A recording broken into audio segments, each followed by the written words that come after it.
Boa noite a todos. É muito bom estarmos juntos de novo aqui para estudar um pouco da Palavra de Deus.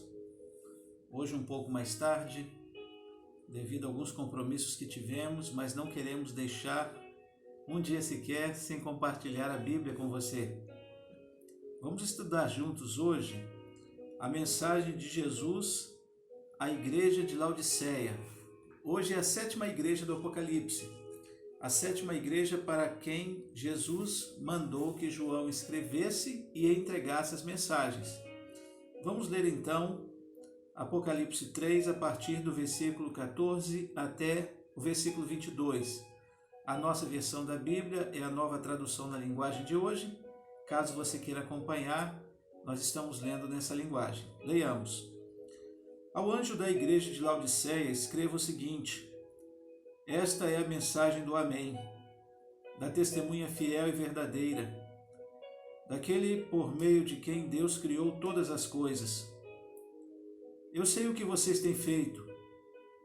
Sei que não são nem frios, nem quentes, mas gostaria que fossem uma coisa ou outra.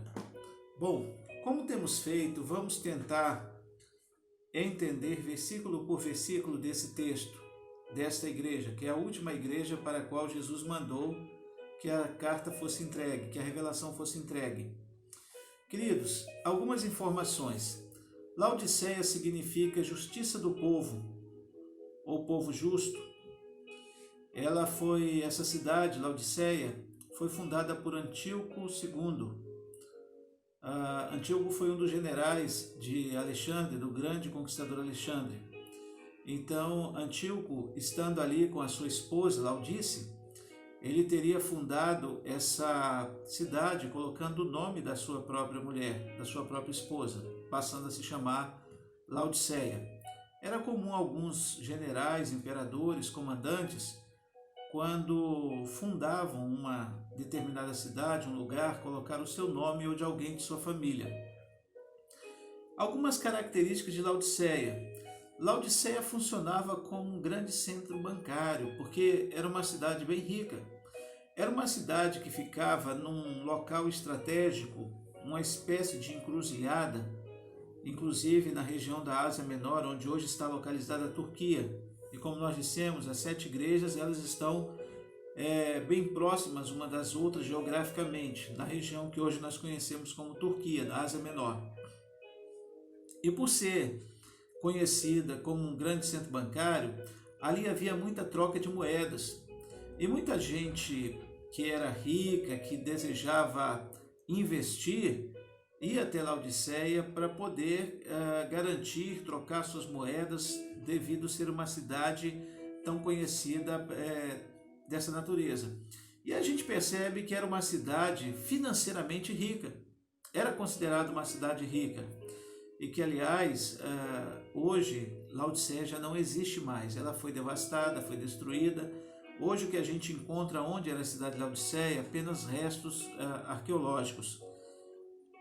O que mais eu posso dizer? Ela ficava situada numa planície, onde era o rio Lico, e embora não fosse uma cidade onde tivesse água para todos os moradores, água suficiente. Por isso, os governantes de Laodiceia, eles tinham que puxar água de outras cidades para abastecer Laodiceia.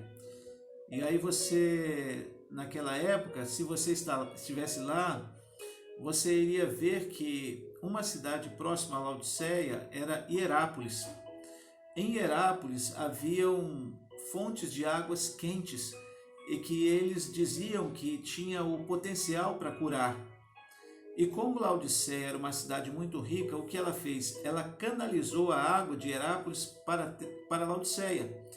Mas para que não houvesse apenas a água quente, eles também canalizaram a água fria, a água fresca da cidade de Colossos. Então, basicamente, o que Laodiceia precisava, eles importavam, inclusive a água, né? Bom, e fora isso, eles eram também produtores de vestes de lã. E eles produziam vestes de lã, que era uma vestimenta bem cara, Era uma vestimenta bem procurada.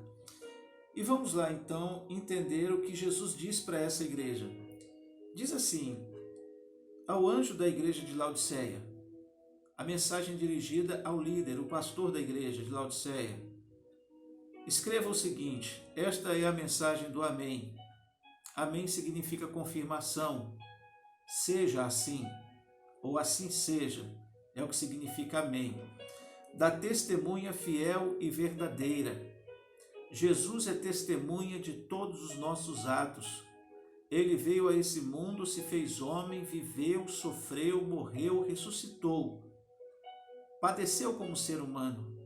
Ele é testemunha de todos os nossos atos. Inclusive, ele é onisciente.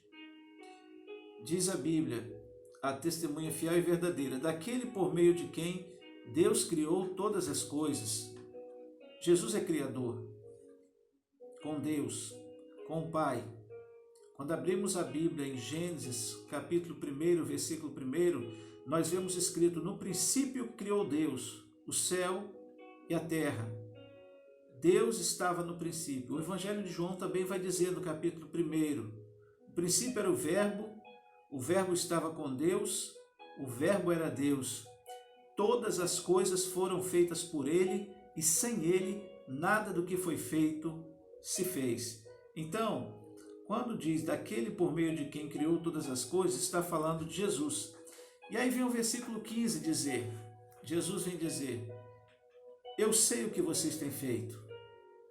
Querido, é a sentença de Jesus para aqueles que nele creem, para aqueles que o conhecem e até para aqueles que não o conhecem. Mas em especial ele está falando à igreja de Laodiceia: eu sei o que vocês têm feito. O Deus onisciente, ele quer declarar, ele quer deixar claro que não há nada que seja feito em Laodiceia que Deus não saiba. E aí vem as recomendações, vem as advertências, e ele vai dizer por que chama a atenção dessa igreja. Sei que não são frios nem quentes, como eu gostaria que fosse uma coisa ou outra. Como eu disse, a cidade era abastecida por água quente e água fria. Mas, na verdade, a água, quando chegava a Laodiceia, já não estava mais quente. A água estava morna. Mas Jesus disse que gostaria que os crentes ali fossem como a água quente ou como a água fria. Porque a água quente ela tem um poder de cura. Assim como o povo em Herápolis fazia com a água quente. Nas saunas, nos banhos térmicos quentes, a água quente ela tem um poder de cura. E a água fria, ela refresca. Alguém que está com sede, alguém que está imagina tomar água quente, não tem sentido, mas a água fresca, ela é bem-vinda. E até a água fresca, quando chegava de Colossos em Laodiceia, já não estava mais fresca, ela estava morna. E aí Jesus diz: eu gostaria que vocês fossem quente ou frio, que vocês fossem pessoas que curassem vidas. Eu gostaria que vocês fossem pessoas que matassem a sede das pessoas. Mas eu vejo que vocês não são uma coisa nem outra, mas porque são apenas mornos, não são frios nem quentes, logo vou vomitá-los da minha boca. Quem é que suporta tomar água quente? Água morna, digo. A água morna não tinha utilidade para a cura. A água morna não servia para beber. E por isso Jesus diz: eu irei vomitá-los da minha boca porque perderam utilidade. Sabe quando Jesus diz que nós somos o sal da terra e luz do mundo? E se o sal perder o sabor, para que é que serve? A Bíblia diz: só serve para ser pisado e jogado fora pelos homens, ou vice-versa, né? Ser jogado fora pelos homens e ser pisado. E se você esconder a luz, para que ela vai servir se você apagar a luz? E assim, Jesus está falando: eu gostaria que vocês fossem frios ou quentes, mas porque são mornos eu vomitarei da minha boca. Querido, que igreja você é? Qual a sua postura no reino de Deus? Que diferença você tem feito? Você é quente ou frio? Ou é morno? Ou se acomodou com a situação? Todo mundo reclama, eu vou reclamar também. O governo não presta, eu também vou dizer que não presta. Ah, o povo não está orando, eu também não vou orar. Ah, ninguém mais acredita, para que é que eu vou acreditar? Está todo mundo doente, então vai morrer todo mundo. Quantas vezes nos adaptamos com a situação? Com pessimismo? Deixamos de ter palavras que matem sede. Deixamos de ter palavras que curam. E nos tornamos sem valor. Para que é que fomos chamados? Veja o que Jesus está dizendo. Versículo 17 agora. Vocês dizem, somos ricos, estamos bem de vida e temos tudo o que precisamos. Eles faziam parte de uma cidade muito rica e por isso diziam também que eram ricos e tinham tudo o que precisavam. Qual o verdadeiro sentido de riqueza? Qual é a riqueza que nós temos buscado? É uma conta bancária cheia, positiva? É um carro novo? Uma casa nova? Um emprego excepcional? Para quê? Para mostrar aos outros que eu tenho, que eu posso, que eu consigo, que eu faço? Qual o propósito disso tudo? Jesus diz, mas não sabem que são miseráveis, infelizes, pobres, nus e cegos. Aqueles que se achavam bons demais, ricos demais, prepotentes demais, Jesus diz, são miseráveis, infelizes, pobres, nus e cegos. Portanto, aconselho que comprem de mim ouro puro, para que sejam de fato ricos, e comprem roupas brancas para se vestir e cobrir a sua nudez vergonhosa.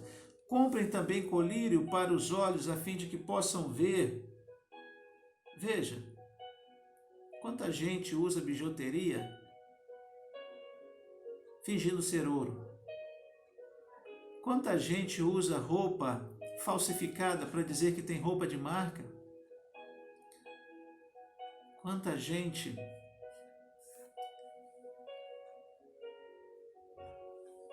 tenta mostrar uma de que é bom, de que tem, de bom moço. E o que é que Jesus diz? Comprem também colírio para os olhos, a fim de que possam ver. Quantos já perderam a sua visão de reino de Deus? Quantos perderam a oportunidade de olhar e ver o necessitado? Jesus diz, compre colírio para os olhos. Não são as águas mornas que vão curar a sua visão. Deixa eu encerrar a palavra lendo os versículos, que o tempo já foi além do que deveria. Olha, porque Jesus, ele chama tanta atenção dessa igreja. Querido, olha o versículo 19, o que ele diz, eu corrijo e castigo a todos que amo. Portanto, levem coisas a sério e se arrependam. Sabe por que é que Jesus chama a atenção do povo? Olha, você que às vezes acha que a mensagem é dura, não fica pensando que é dura, não. Quando Jesus faz isso, ele diz, eu corrijo e castigo a todos que amam, porque ele nos quer ver melhores, ele nos quer ver de pé, ele nos quer ver com princípios do reino estabelecidos em nosso coração. Portanto, levem a sério as coisas e se arrependam.